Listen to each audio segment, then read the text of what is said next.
What I really think about positive self-talk is what we're going to get into today's episode. And guess what? It's not what you think. I do have a 3-part series of self-talk. This will be part 3. And I also have a guided meditation for positive self-talk. Come back to HTP Podcast, where we go beyond just strokes and strategy. Everyone talks about having positive self-talk and why it's important, and it truly is. However, there's this frame mind that we're not supposed to doubt ourselves. We're always supposed to be optimistic. As human beings, we're not like that. We are not robots. We do have negative thoughts and we do have emotions. Don't stop yourself from having emotions. It's learning to work with them and processing your emotions. What I really think about positive self-talk, it's a scam. It really is. It was about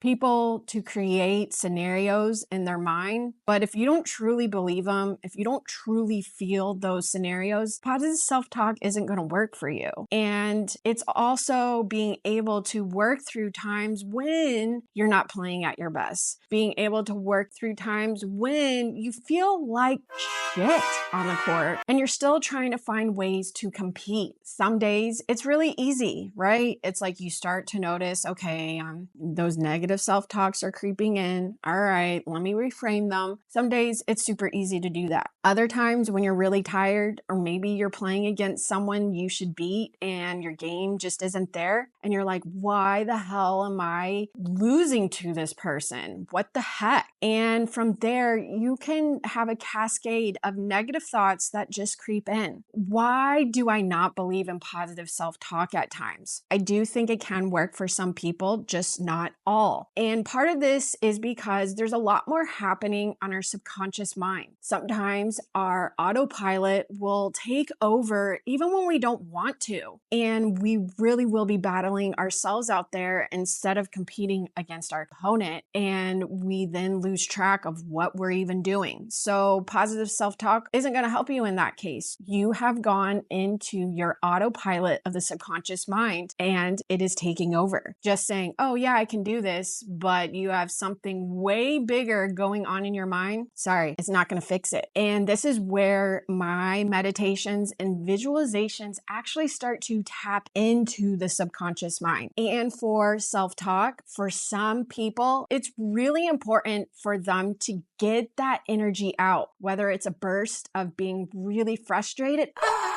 God damn it.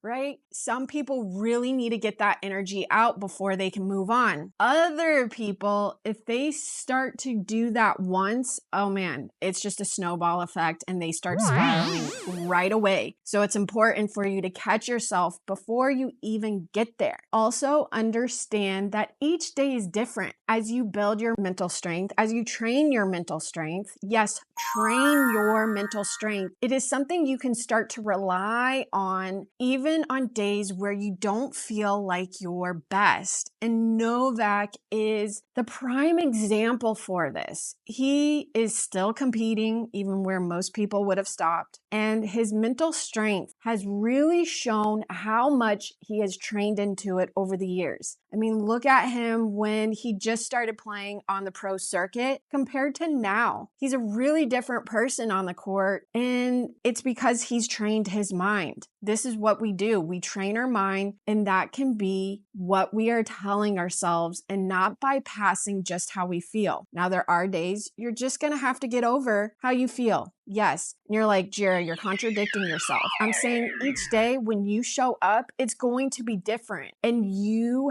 have to adjust accordingly. And you can plan. Maybe on certain days where you feel tired, you can write down certain things that have worked for you that day. Or on other times, it just takes one negative thought and you reframed it. You're always going to be adjusting. And that's why having just this simple thing of positive self-talk does not work. Of how positive self-talk can be applicable for you. Actually start meditating. For a lot of tennis players, for a lot of athletes, but obviously tennis players, this is super hard. Sitting still and not being agitated, not having your thoughts take control over all the things you need to do. I know it was really, really hard for me as a tennis player. And some days I just started with 2 minutes. 2 minutes, let me just sit still and breathe and focus on a positive mantra. Sometimes, yes, that is simply how we need to start, but it's not the thing that will actually fix your mental game right away. It is simply the starting place to improve and then adjust as you gain mental endurance. And that's what we're looking for here. Through meditation, you can start to tap into your subconscious mind. This is where it is a game changer.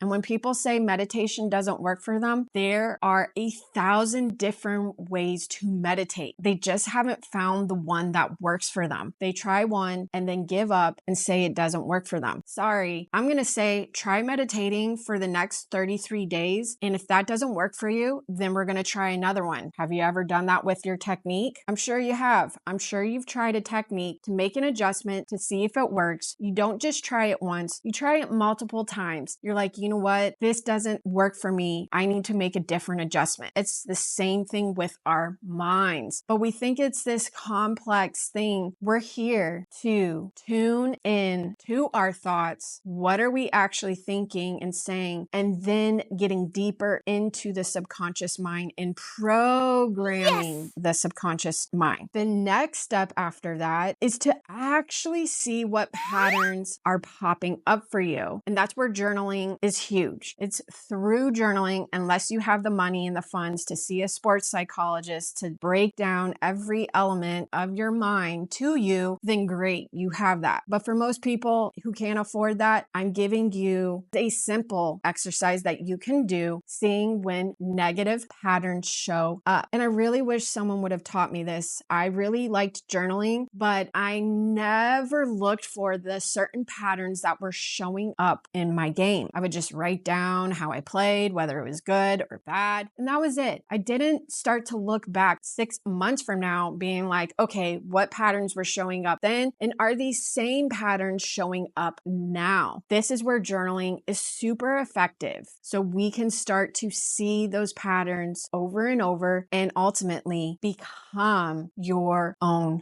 positive coach. All right, guys. So now that you know how I truly feel about positive self-talk, my approach is a little bit different. And if you would like more information on this, please leave a review or DM me. Also, share this with your tennis community. It is greatly appreciated. Anytime you share, like, and subscribe, it helps me continue to give you free content. Next time you're on the court, be kind to yourself, play your heart out, and remember, practice makes progress.